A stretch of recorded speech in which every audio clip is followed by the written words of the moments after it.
No, I'm angry all the time. Had a lot to be grateful for. Like it was a good time. You know, we had a lot of fun down there, and you know, Miami, third album. What? You know, when I get in that studio, it's a whole other situation. It's kind of who I am. X gon' give it to you. Wait for you to get it on your own. X gon' deliver to you. I was filming Cradle to the Grave in LA. You know, I was coming up with songs and I was going to the studio after I would finish filming. So Joe Silva got a studio bus, which he put on the movie lot. You know, after filming, we'd go ride the bus and, you know, bang joints out. And I let him hear a couple songs. Like, oh, I need it for the movie. I had to stop letting him hear songs because, you know, it was right, wrong. He's like, I want it for the movie. And then X gonna give it to you. That song was supposed to be on my 5th album, but he was like, I need it for the movie. I'm like, all right, fuck it. He's like, I'm gonna shoot the video and all that. And it's like, all right. I said, well, as long as I can do the soundtrack, you can have the song for the movie. I got the soundtrack, so he got the song for the movie. It's all good, but I did want it for my album. I got a huge weight on my shoulders, you know what I'm saying? I'm responsible for my music, you know what I'm saying? And each album has to do many things. Many things. I take that into consideration as I'm recording them, as I'm doing them, you know what I'm saying? I don't take that responsibility lightly. Stop, drop, shut them down, open up shop. Oh. That was Swiss Beats' first record, and that was one of the fastest songs I wrote. I wrote it in about 15 minutes, and I actually didn't want to write it. I didn't want to do that song. The beat was simple and repetitive, you know what I mean? And the flow I came up with was just like so many other songs with so much substance. I was like, the song is like fucking ABCs, like elementary. Niggas wanna die, niggas wanna die, niggas wanna like. All I know is pain, all I feel is rain. I cannot maintain with madness on my brain. I'm glad I did do it. You know what I mean? You know, I listened. It was like, yo, just do it, you know, just do this. I'm like, all right. And it worked out.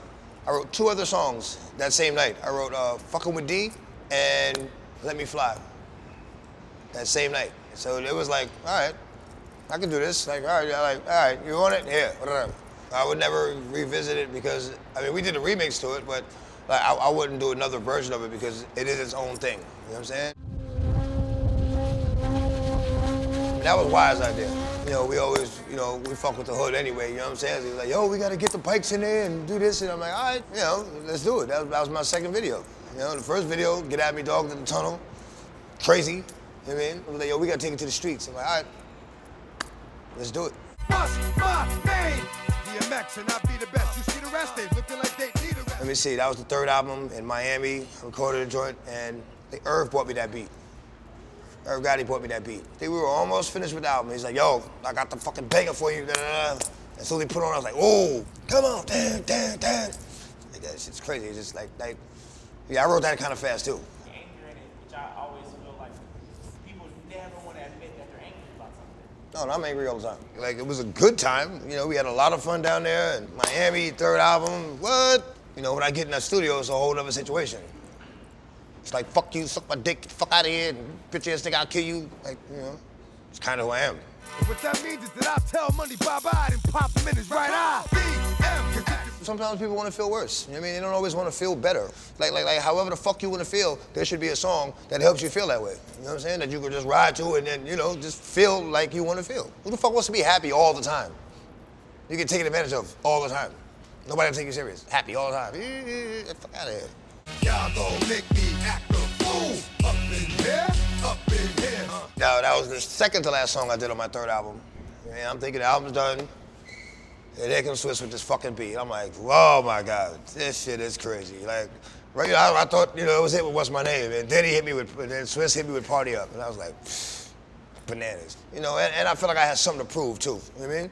Because at that point, I was the only artist in history have their first 2 albums debut at #1, and I have 2 platinum albums in 1 year. So I'm like, I gotta do it again. I'm like, all right, like, you know, motherfuckers think it's a joke. Like, all right, I'm gonna show you something. It took me 13 years to get a fucking record deal. You know, you go get more than a couple albums out of me. Well, for one, I didn't make it for the club. The beat is for the club. I just spit some real shit to it. Like, all right, you give me a beat that people can dance to, I'll spit some shit that motherfucker can beat somebody up to. It's a good combination. You kind of want the best on your music if you're gonna do music. You know what I mean? Like, all right, I can get X on this. They know I'm gonna do it justice. I'm gonna give it a long, long life. It's called Party Up, but it's very disrespectful. It's very disrespectful. What's it like hearing that song? It feels good. It's good. Again, it confirms nothing I've dared to believe that, you know what I'm saying? Like, you know, my music is not just for the moment. It's forever. That was the second to last song I did on the Grand Champ album. That was also my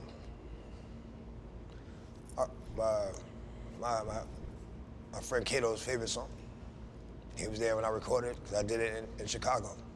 I remember D brought the beat to Chicago, and I heard the joint, and I was like, immediately like, oh, what that. I was in love with that beat when Kane did it. You know, but I like the way they revamped it, you know what I'm saying? And it became something else.